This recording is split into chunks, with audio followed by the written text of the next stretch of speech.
دی روز گر بستان سرا ہما طوطیان خوشنوا کہتی تھی نعت مصطفیٰ بلغ العلا بکمالہ، اور قمریاں بھی شوق میں سر ڈالے ہوئے طوق میں کہتی تھی اپنے ذوق میں کشف الدجا بجمالہ، اور بلبلیں بھی سو بسو لے کے ہر ایک گل کی بو کرتی تھی پھر یہ گفتگو حسنت جمیع خصالہ، چڑیوں کے سن کر چہچہے انسان بھلا کیوں چپ رہے، لازم ہے اس کو یوں کہے صلو علیہ وآلہ۔ آقا نہ ہوتے اجالا نہ ہوتا، یوں دنیا میں انسان کا بول بالا نہ ہوتا، دریائے نیل کو نہ ملتی روانی، دجلہ سے واپس پیالہ نہ ہوتا، جو تیغ عرشوں پہ جاتا نہ کھٹکا، جو ذیشان حبشے کا کالا نہ ہوتا، ظلمت نہ چھٹتی سویرا نہ ہوتا، صدیقی اگر کملی والا نہ ہوتا۔ سبحان اللہ۔ اشتہار پہ عنوان چلتا ہے ولادت مصطفیٰ کا، کس کا چلتا ہے؟ بعض اشتہاروں پہ عنوان چلتا ہے سیرت مصطفیٰ کا۔ عنوان ولادت کا ہو، سیرت کا ہو، کوئی بھی عنوان ہو، جس کی نسبت حضور سے ہو جائے وہ چیز اعلیٰ ہے۔ سبحان اللہ۔ آپ بازار میں جاتے ہیں، کہاں پر؟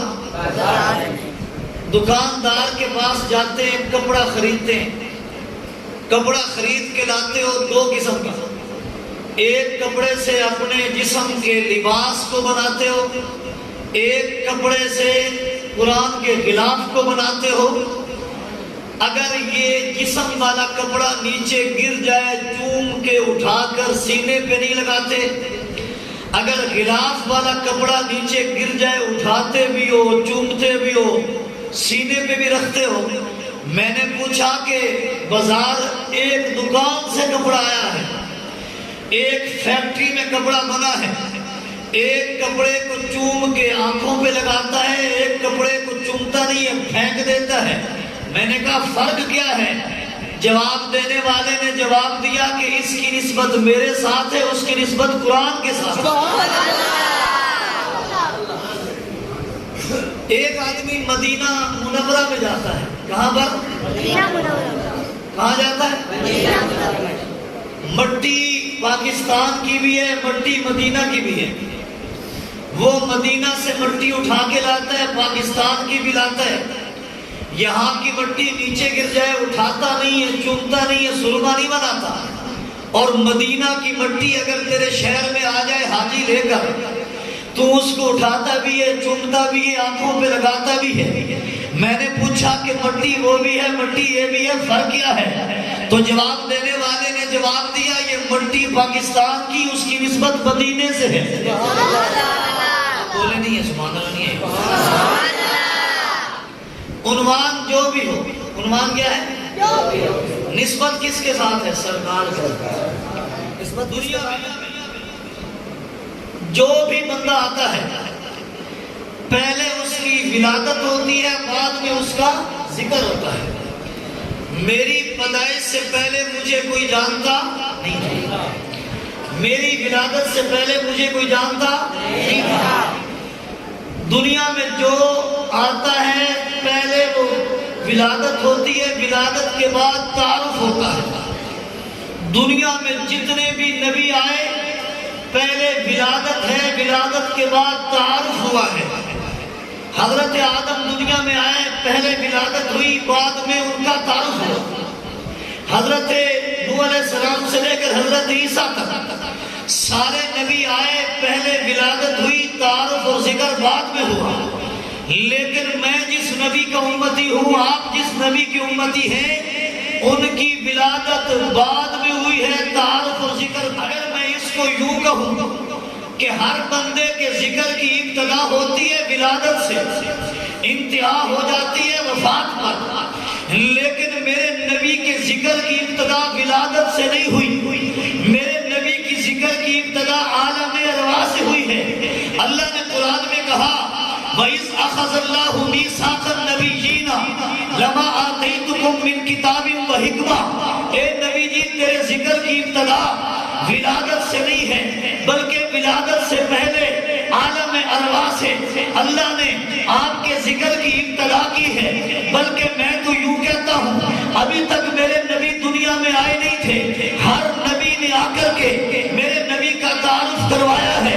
حضرت آدم سے لے کر حضرت عیسیٰ علیہ السلام تک ہر نبی نے آ کر کے میرے نبی کا تعارف کروایا ہے۔ بلکہ قرآن کہتا ہے وَمُبَشِّرًا بِرَسُولٍ یَأْتِی مِن بَعْدِهِ اسْمُهُ احمد۔ عیسیٰ علیہ السلام نے کہا کہ اے لوگو، میں تو آ گیا ہوں، لیکن میرے بعد ایک احمد آئے گا۔ میرے نبی کی ولادت بعد میں ہے، ذکر پہلے ہے۔ یہ تو میرا نبی ہے کہ میرے نبی کے یاروں کا ذکر پہلے ہے، ولادت بعد میں ہے۔ نام حضرت عمر ہے، عمر کے کپڑے کیسے ہوں گے، اس پہ پیوند کتنے لگے ہوں گے، یہ بات میرے نبی کی ولادت سے پہلے تورات میں ہے، زبور میں ہے، انجیل میں ہے۔ میرے نبی کا یار علی ہوگا، علی کیسا ہوگا، علی کیا کرے گا، ولادت بعد میں ہے، ان کا ذکر پہلے ہے۔ بات سمجھ میں آ گئی؟ دنیا میں جو آتا ہے اس کی ولادت پہلے ہوتی ہے، ذکر بعد میں ہوتا ہے۔ میرے نبی آئے بعد میں ہے، ذکر پہلے۔ حضرت آدم آئے، کسی نے مانگا نہیں کہ آدم دے دو۔ حضرت نوح آئے، کسی نے مانگا نہیں ہے کہ نوح دے دو۔ حضرت موسیٰ علیہ السلام آئے، کسی نے مانگا نہیں ہے کہ موسیٰ دے دو۔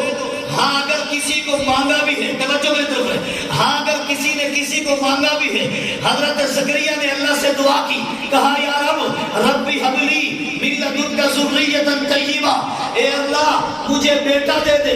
حضرت زکریا نے اولاد مانگی ہے، نبی نہیں مانگا۔ حضرت ابراہیم نے دعا کی ہے ربی حب لی من الصالحین، اے رب میں بیٹا دے دے۔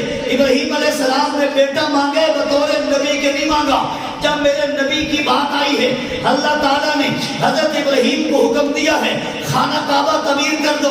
حضرت ابراہیم علیہ السلام نے خانہ کعبہ جب تعمیر کیا ہے، خانہ کعبہ کی تعمیر کے مکمل ہو جانے کے بعد ابراہیم علیہ السلام دعا کرتے ہیں، اسماعیل آمین کہتے ہیں۔ دعا کیا کی ہے؟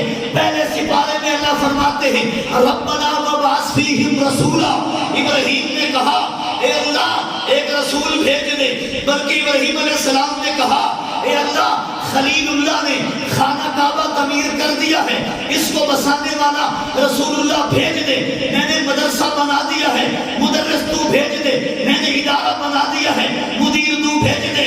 بلکہ ابراہیم علیہ السلام نے کہا کہ خانہ کعبہ کو بنانے والا خلیل اللہ ہے، خانہ کعبہ کو قیامت تک کے لیے آباد کرنے والا۔ میرے نبی کی آمد کا انتظار کس کس کو ہے؟ جو بچہ بھی دنیا میں آتا ہے اس کی آمد کا انتظار گھرانے کو ہوتا ہے۔ میرے نبی جب آئے ہیں تو ان کی آمد کا انتظار صرف گھرانے کو نہیں تھا، صرف حضرت عبد المطلب کو نہیں تھا، صرف حضرت عبداللہ کو نہیں تھا، صرف حضرت آمنہ کو نہیں تھا، صرف مکہ والوں کو نہیں تھا، صرف عرب والوں کو نہیں تھا، بلکہ پورا زمانہ میرے نبی کی آمد کا انتظار کر رہا تھا۔ پھر سن کون کو انتظار کر رہا تھا؟ بر و بحر کو میرے نبی کی آمد کا انتظار تھا، شمس و قمر کو میرے نبی کی آمد کا انتظار تھا، شام و سحر کو میرے نبی کی آمد کا انتظار تھا، کون و مکان کو میرے نبی کی آمد کا انتظار تھا، شمس و قمر کو میرے نبی کی آمد کا انتظار تھا، شجر و حجر کو میرے نبی کی آمد کا انتظار تھا، ستاروں کی کہکشاؤں کو میرے نبی کی آمد کا انتظار تھا، سورج کی گرمی کو میرے نبی کی آمد کا انتظار تھا، چاند کی برودت کو میرے نبی کی آمد کا انتظار تھا، چٹانوں کی مضبوطی کو میرے نبی کی آمد کا انتظار تھا، سمندر کی چنانیوں کو میرے نبی کی آمد کا انتظار تھا، فلک کے ستاروں کو میرے نبی کی آمد کا انتظار تھا، دنیا کے ذرے ذرے کو میرے نبی کی آمد کا انتظار تھا، مکہ کے یتیم کو میرے نبی کی آمد کا انتظار تھا، مدینہ کی بیوہ کو میرے نبی کی آمد کا انتظار تھا، پھر مجھے کہہ دے یہودی علماء کو میرے نبی کی آمد کا انتظار تھا، عیسائی علماء کو میرے نبی کی آمد کا انتظار تھا، بلکہ میں تو یوں کہتا ہوں تحت الثری سے لے کر سدرۃ المنتہا تک اور سدرۃ المنتہا سے لے کر عرش اعظم تک کائنات کے ذرے ذرے کو میرے نبی کی آمد میرے نبی کی آنے کا زمانہ قریب آ رہا ہے۔ کیسے؟ عیسیٰ علیہ السلام کو اللہ نے زندہ آسمانوں پہ اٹھا لیا۔ عیسیٰ علیہ السلام کے زندہ آسمانوں کے جانے کے بعد 571 سال گزر گئے، لیکن کوئی نبی نہیں آیا۔ ان 571 سال میں ظلم ہی ظلم پھیل گیا۔ مکہ کی بچیوں کو زندہ درگور کیا جاتا ہے، یتیم مظلوم ہے، بیوہ مظلوم ہے، سارے انتظار میں ہیں۔ کاش کہ وہ ما ارسلناک الا رحمۃ للعالمین آ جائے، کاش کہ وہ آ جائے جس کی وجہ سے سب کو معافی ملے، جس کی وجہ سے ظلم ختم ہو جائے، جس کی وجہ سے رحمت عیا ہو جائے۔ سب کو آمد کا انتظار ہے۔ یہ کون ہے؟ ان کا نام حضرت عبد المطلب ہے۔ یہ کون ہے؟ یہ میرے نبی کے دادا ہیں، خانہ کعبہ کے متولی ہیں۔ ان کے اللہ نے 10 بیٹے دیے ہیں۔ ان 10 بیٹوں میں ایک بیٹے کا نام حضرت عبداللہ ہے۔ حضرت عبداللہ حضرت عبد المطلب کے بیٹے ہیں۔ حضرت عبد المطلب نے سوچا اپنے بیٹے حضرت عبداللہ کا نکاح کرتا ہوں۔ حضرت عبداللہ کا نکاح کرنے کے لیے حضرت عبد المطلب گئے ہیں۔ نکاح کس کے ساتھ ہوا ہے؟ حضرت آمنہ کے ساتھ ہوا ہے۔ اس نکاح کے کچھ دنوں کے بعد حضرت عبداللہ چلے گئے سفر کے لیے، تجارت کے لیے۔ حضرت سیدہ طیبہ طاہرہ حضرت سیدہ آمنہ فرماتی ہے میرے نبی جب میرے پیٹ میں آئے ہیں مجھے پتہ نہیں چلا، مجھے تب پتہ چلا کہ جب حضور میرے پیٹ میں آ گئے۔ میں جب پہاڑوں کی طرف جاتی ہوں تو نکیلے پتھر میرے پاؤں کے نیچے موم بن جاتے ہیں۔ جب درختوں کے پاس سے گزرتی ہوں درخت سایہ کرنے لگتے ہیں۔ دھوپ پہ جاتی ہوں تو بادل سایہ فگن ہو جاتے ہیں۔ جب کنویں کی منڈیل پہ جاتی ہوں پانی اچھل اچھل کے میرے قدموں میں آ جاتا ہے۔ مجھے کسی کہنے والے نے کہا آمنہ کیا بات ہے، آج عجب عجب باتیں ہیں۔ آمنہ نے کہا یہ میرا کمال نہیں، جو میرے پیٹ میں آیا ہے اس کا کمال ہے۔ کا وقت تھا۔ حضرت سیدہ آمنہ فرماتی ہے اب ولادت کے وقت کیا کیا ہوا۔ حضرت سیدہ آمنہ فرماتی ہے جب میرا محبوب پیدا ہوا ہے تو میں نے کیا دیکھا کہ آسمان کے ستارے جھک کر کے میرے گھر کی طرف آ رہے ہیں۔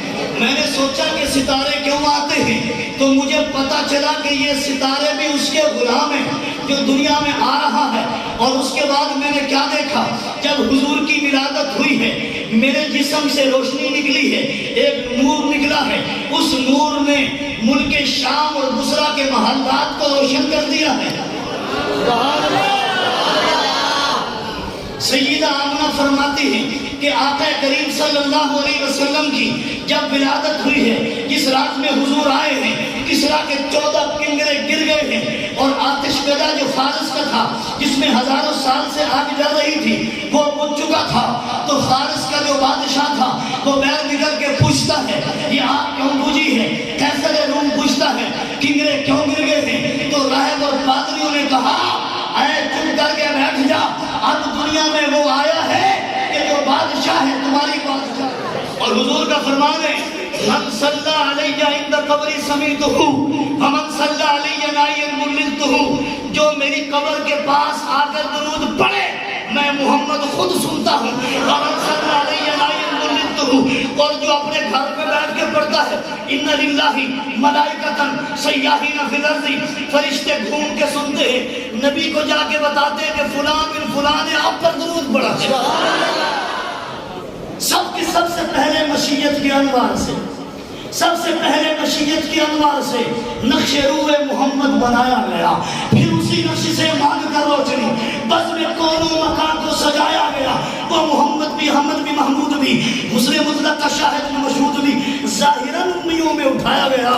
مجھے حشر کا ڈر کس لیے ہوئے قاسم، میرا آقا ہے وہ، میرا مولا ہے وہ، جس کے قدموں میں جنت بسائی گئی، جس کے ہاتھوں سے کوثر لٹایا۔